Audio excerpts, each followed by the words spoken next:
All right, let's dive into a book that, honestly, has been a game changer for millions. Stephen Covey's The 7 Habits of Highly Effective People. Now, this isn't just another to-do list or a set of productivity hacks. What we're really exploring here is a fundamental shift in how you see the world, your work, and yourself, all to achieve what really matters. Let's get into it. Does this sound familiar? I mean, who hasn't felt this way? You're constantly running, your schedule is packed, but then you get that quiet moment, that nagging feeling. Are you just spinning your wheels? This is the exact problem Covey gets right to, that huge, crucial difference between just being busy and being truly effective. So, to figure out the solution, we first have to really understand the problem. Covey says that our whole modern idea of success is kind of built on a shaky foundation. He breaks it down into two competing ideas, what he calls the personality ethic and the character ethic. And here's the difference. The personality ethic, that's all the stuff you see today. Quick fix tips, communication hacks, how to influence people. Covey has this great phrase for it: social aspirin and band-aids. They might cover up a symptom, but they don't fix the real issue. The character ethic, on the other hand, is about what's underneath, your core principles, things like integrity, honesty, courage. It's about who you really are when no one's watching. And this is where it gets really interesting. You can't fix a deep-rooted problem by just polishing the surface. It just doesn't work. If you've got a trust issue, a fancy communication technique isn't going to solve it. And that leads to Covey's most powerful point. The way we're even looking at the problem is the problem. So, how do we fix it? Covey's answer is what he calls a total paradigm shift. It's an inside-out approach. What that means is, real change never starts with your behavior or your relationships on the outside. Nope. It starts deep inside, with your paradigms, your character. And that word paradigm is so important here. Just think of it like a map. It's the lens you see the world through. But here's the thing. The map isn't the actual territory. It's just your interpretation of it. And if your map is wrong, it doesn't matter how hard you work or how positive your attitude is, you're still going to be lost. Okay, check this out. It's a classical optical illusion. Do you see a young woman or do you see an old woman? The crazy part is, both are right there in the image. The lines are exactly the same. The only thing that changes is your perception. That aha moment when you suddenly see the other image, that is a paradigm shift. It's a powerful, instant change in how you see everything. And it's not just Covey saying this. He quotes Einstein to really hammer it home. You can't solve your biggest problems in your job, in your family, in your life, using the same old thinking that got you there in the first place. You need a new map, a new paradigm. This is where the 7 habits come in. And look, they're not just some random checklist. They are a step-by-step process for growth. They're designed to move us along what Covey calls a maturity continuum. You start at dependence, relying on others, then you move to independence, relying on yourself, and the ultimate goal, interdependence, where we all work together to achieve things we never could on our own.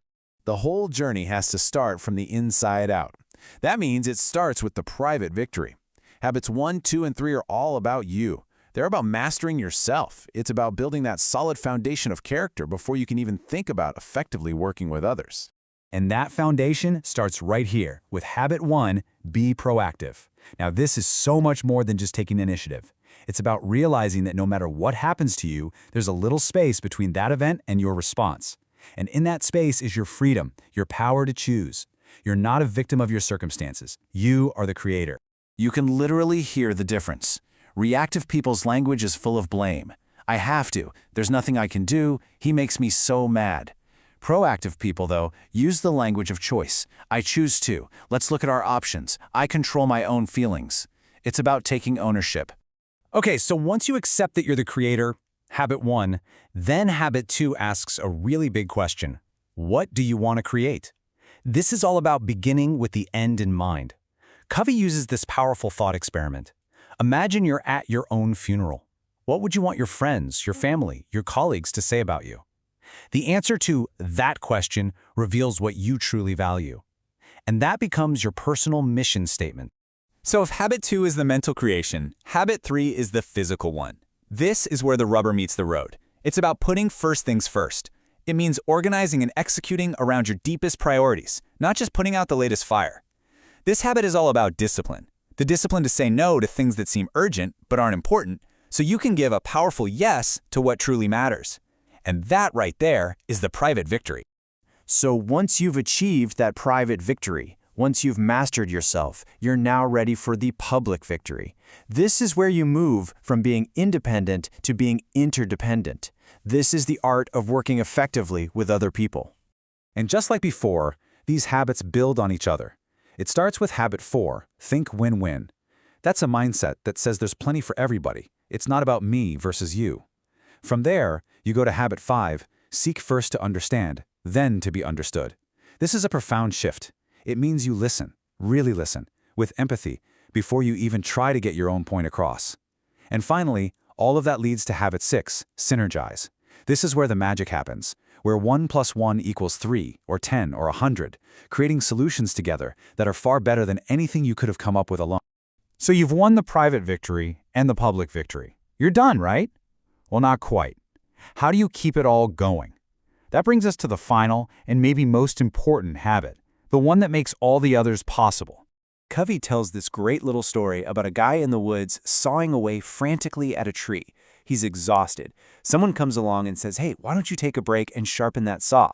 And the guy replies, "I can't, I'm too busy sawing." It sounds absurd, right? But how often do we do that in our own lives? We just keep pushing until we burn out, forgetting that we are the saw. And that's habit 7, sharpen the saw.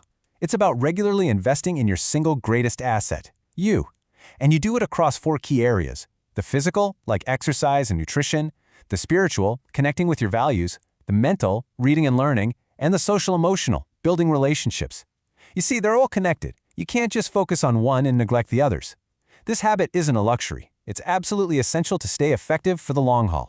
Okay, so we've journeyed through all 7 habits. What's the big takeaway here? What does this all boil down to? It all comes back to this one central idea.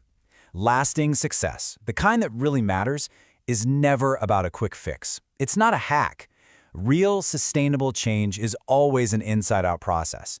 It has to start with your character, with your motives, and with the paradigms through which you see the world.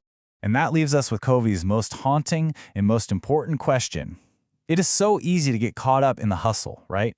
In the busyness of climbing that ladder of success. But the 7 habits ask us to stop for a second, to look up from the rungs and ask ourselves, is this ladder leaning against the right wall?